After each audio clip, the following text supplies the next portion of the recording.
तैबा की सरज़मीन है,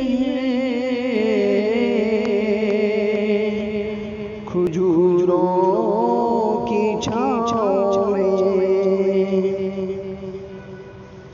तैबा की सरज़मीन है, खजूरों की छाँव में।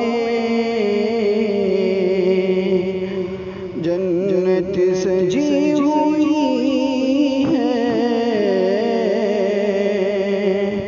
मोहम्मद के गाँव में।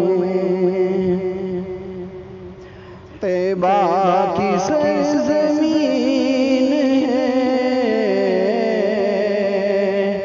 खजूरों की छाँव में।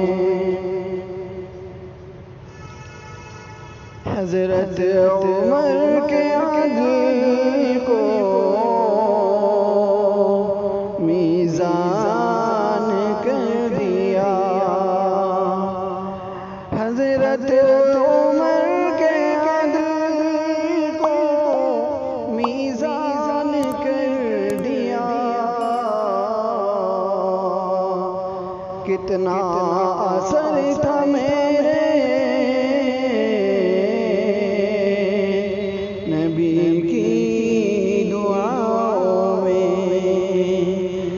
तैबा की सरज़मीन है,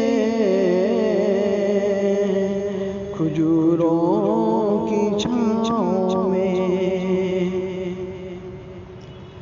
उस शख्स के नसीब का आलम न पूछिए।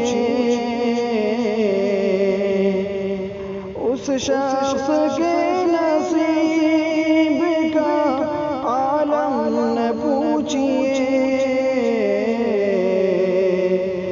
जो मर गया हो गुंबदे